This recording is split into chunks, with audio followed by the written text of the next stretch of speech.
projet Agdiman, c'est le seul projet chez Petrolia qui est si près de la population. Et c'est normal que la population se pose des questions et s'inquiète de comment va tout s'installer, cette industrie-là, aussi près de leur habitation.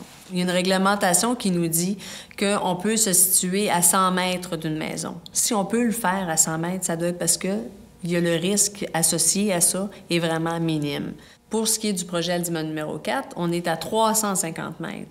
Et en plus de ça, on est en dehors du périmètre urbanisé actuel et projeté de la ville. Le projet, même s'il est à proximité, il se situe en pleine forêt. On ne se trouve pas en plein centre-ville. À travers le monde entier, là, il se fait des puits en plein centre-ville. Et si ces puits-là sont possibles, c'est que le risque qui a été calculé est vraiment très petit. Alors, on trouve en plein Los Angeles, dans un quartier, on peut retrouver jusqu'à 40 puits. Ce ne sera pas le cas d'Agdiman, là. C'est certain qu'au Québec, au niveau de la production pétrolière, on n'est pas habitué de n'entendre parler. On ne vit pas au quotidien près de cette industrie-là. Mais on vit au quotidien auprès des entreprises de services.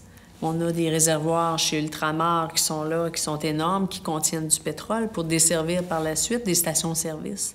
Ces stations-service-là, mais on arrive avec notre voiture, on fait le plein d'essence, mais on oublie qu'il y a un réservoir souterrain qui est plein d'essence. Si je regarde juste au niveau de Gaz Métro, on retrouve des tuyaux, on marche sur les trottoirs. En dessous, il y a des tuyaux de gaz qui sont là, qui passent. On est habitué de côtoyer la partie service, mais un jour, il va falloir aussi côtoyer la partie production pétrolière.